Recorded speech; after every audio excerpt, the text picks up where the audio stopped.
Pinsan Kalyada. Hello mga kalingap, isang magandang hapon po sa inyong lahat. So ngayon mga kalingap ay nandito tayo kala Rachel. At ito, may isa pa po tayong interviewin na isa po sa tito ni Rachel. At kamustahin po natin siya dito sa bahay nila Rachel.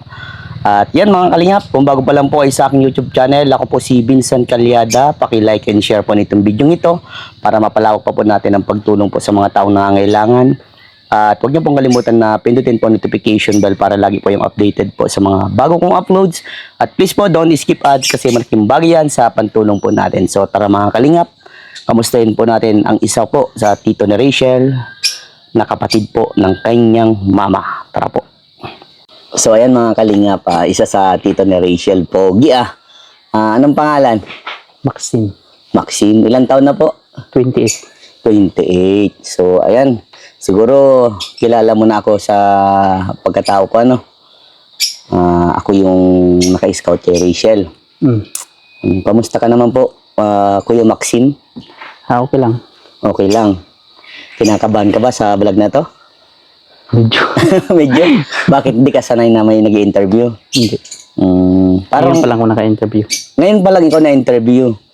So, by the way, kamusta yung pamumuhay nyo nung dun kayo sa Bacolod?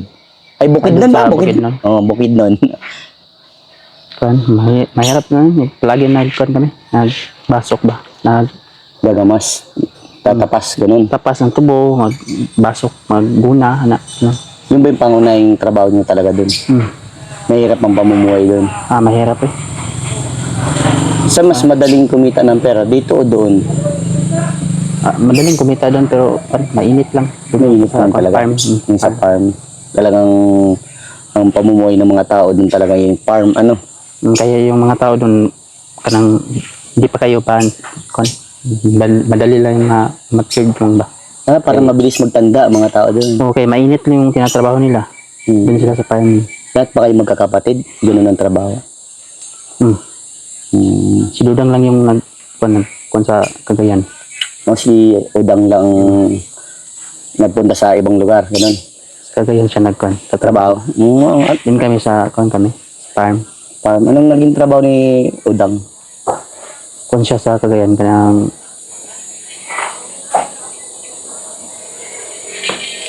luto.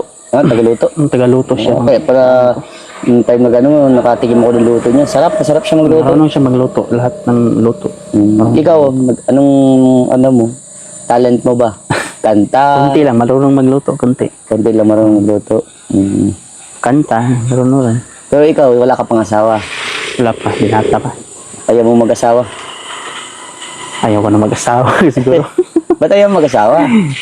Mas maganda mag-asawa kasi darating ang panahon. Kailangan mo ikatuwang sa buhay. Siguro wala pa, siguro time. Wala pang time. Wala pang kanang babae ba? Kumbaga, wala pang time para sa maghanap ng maging kakatuluyan. Marami dyan. Nung una, marami akong jowa pero naghiwalay ka rin kami. Nagkaiwalay din kayo ng mga jowa mo. Ngayon, kung mapapanood nila ito, ano masasabi mo sa kanila? Masasabi ko sa kanila, good luck na lang. Good luck na lang.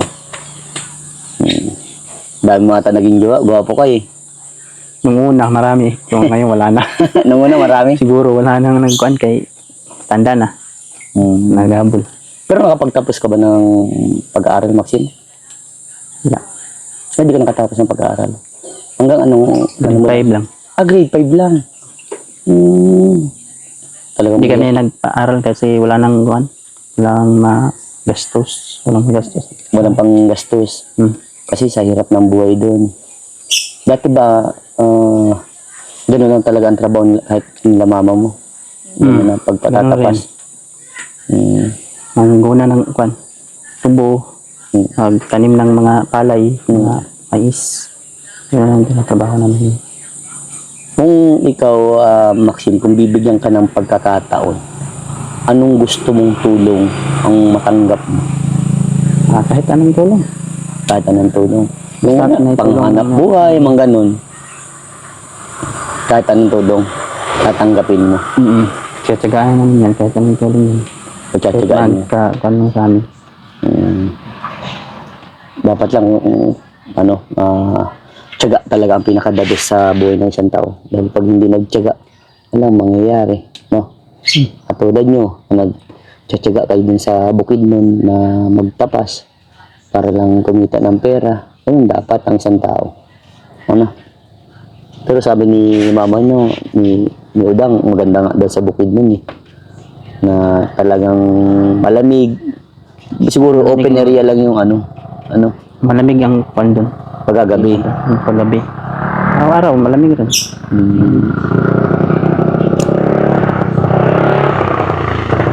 Mahirap kang maghanap ng trabaho kung wala kang kwan. Wala kang pinag-aralan. No? Oo, tama ka dyan.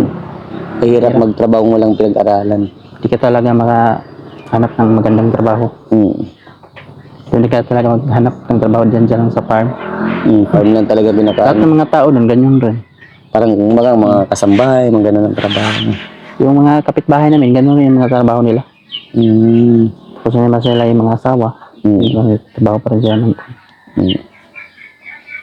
Kamusta naman kayo dito sa bahay ni Rachel? okay lang. Okay naman. Naman. Ano masasabi mo sa pamilya ni Rachel?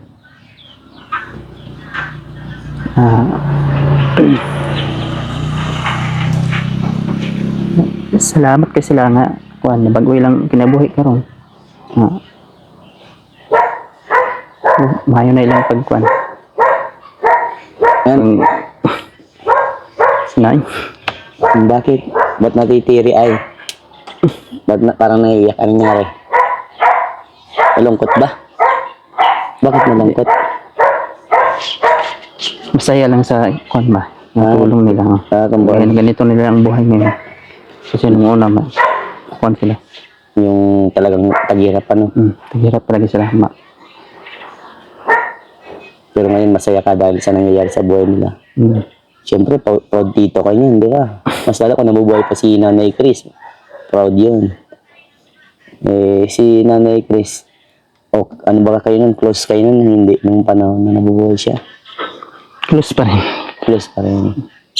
Pero, ang nang edad 16 years old dati, 15 years old, umalis na sa inyo, di ba? Ilan taon ka nun? Nung umalis si ate mo? 5? 5 years old. Pero, abutan mo na siya yung tanda mo pa siya ang pamukha niya. Naabutan ko na siya. Tanda mo ang mukha niya. Yun lang na kinuha siya ng maaga ni Lord So, yan. Anong masasabi mo ngayon sa pamumuhay ngayon nila Rachel? Masasabi ko lang sa kanila na maganda yung buhay nila. Salamat ako sobra sa lahat na itulong ng mga katulad niyo po. Sa lahat ng mga supporters nila. Mga vlog nila. Sobra po ako nagpapasalamat sa lahat ng tumulong nila. Mga kalingap. Sa iyo po. Yun lang, masasabi ko sa kanila. Nung napanood mo yung vlog ko, naiyak ka ba? Ay, yung pina-vlog mo na pinakauna. Na yung mga nakita ko yung minta ng isda ba, yung babae. Maganda yung vlog niyo, no? Ay, napapanood mo yung vlog ko. Ganda yung mga vlog mo. Maganda. Natutuwa ka sa mga vlog ko. Ito pa. Naiiyak pa nga. Naiiyak ka. Pag napapanood mo vlog ko, naiiyak ka. Siyempre, di ko natin maiiwasan Kasi pag ramdam mo ang kahirapan, talagang mapipil mo yung sitwasyon. Maganda yung mga vlog mo. Nagpanggap pa akong pulubin, no? Kung nagkakataon ng talagang maganda ang bis ko, talaga, mas maganda lalo pa yun. Mas maraming sasayang tao, sa ngayon, kumakapa tayo sa kumakaba pa tayo. Pero sabi nga nila, kahit anong mangyari, kahit anong pagsubok, tuloy lang. Diba? Tiwala ka lang sa ating Panginoon. Pero may pag-asa ka pa, Kuya Maxine. Marami pang pagkakataon, marami pang pwede mong pasukan trabaho. Tiyaga lang. Pero nasabi sa akin ni Nanay Susan, uwi ka na ng bukid nun. Uwi na kami. Nakakalungkot yun kung uwi ka. papayag ka, uwi ka. Bakit? Iba yung pamumuhay dito sa pamumuhay doon. Iba ang pamumuhay. Doon, marami akong kaibigan doon sa amin. Nagtatrabaho kami. Mas marami kang kaibigan na pwedeng makakausap, mga ganun. Dito, wala akong kaibigan dito. Puro mga Tagalog yung tao dito. Yung Nahirapan ka. Hirapan tayo mag-intindi ng ka. Ng Tagalog. Kung mapapanood dito ng mga taga-Bukid nun, anong masasabi mo sa kanila? Yung salitang pambukid nun. Salitang pangbukid na. Yung masasabi mo sa kanila. Sige, okay lang. Ano masasabi mo sa kanila, mga taga-Bukid nun, mga taga-Bisaya, para maintindihan nila ito. Ako rin masulti sa ila nga, kuan, ng pag-amping lang bagya kanunay sa inyong pagtrabaho, sa inyong work. Moro to. Ang alam kong amping, parang ingat. Kuan sila, Mag-ingat. Grabe. Hirap din pala ng salita ng Bisaya, ano? Pero, sa Bisaya, may Tagalog din na salita o talagang puro Bisaya lang talaga ang salita nila? Bisaya lang mga tao dito. Bisaya. Lahat sila Bisaya. Pero marunong sila Mag-intindi ng Tagalog. Pero ang alam ko, ang mga taga-Bisaya, magagaling sa English. Yung iba, marunong sila mag-English. So, by the way, Kuya Maxim, huwag ka nang malungkot, malulungkot ka. Baka lalo kang malungkot pag nag-alis ka dito. Masabi ka, mamimiss mo dito sa Bicol. Di ba? Hindi ka na babalik kung aalis ka. Si mga mama, siguro, babalik ko sila dito. Pero ikaw hindi na. Iban ko kung isama ka nila. Sino may, kunyari, kung mag-uwi kayo doon, sino mga kasama niyo doon sa bahay doon? Kami lang. Yung kapatid ko, may bahay man kami, isa yung luma na. Doon sila na may papitirahan yung kapatid ko. Kapatid ko may asawa na. Nandun kayo nakatira? Doon sa bahay namin. Natira namin. Tatlo lang kayo? Ha? Ilang kayo magkakasama doon sa bahay na yun? Kuan? Mga 4 na lang. 4 na lang. Yung kapatid ko yung tomboy yung isa. So, ayan, Kuya Maxim, uling ano na lang, anong masasabi mo sa mga viewers kung makakapanood nito? Anong masasabi mo sa kanila? Masasabi ko sa mga viewers,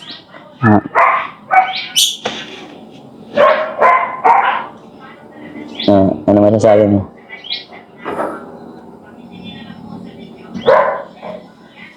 Thank you sa pag-vlog gani. Wala nung mag-Tagalog. Thank you daw. Basta alam ko, salamat daw. Salamat. Parang parang nakikita ko sa'yo malungkot ka. Bakit malungkot? Okay lang. Okay lang. May problema ba? Wala naman. Wala man. Wala naman problema. Huwag ka na malungkot. Ang pinoproblema nyo ni mama nyo, yung pamasahe nyo, Hindi naman siya na mag-imalin kay may sponsor naman nga. Ay, may sponsor naman. Wow. Yung bahala naman ko. Yun ang maganda. So, ayan, salamat Kuya Maxim. Apa tayo? Ano malungkot ha? Sige. Sige, salamat. Bye-bye. Bye.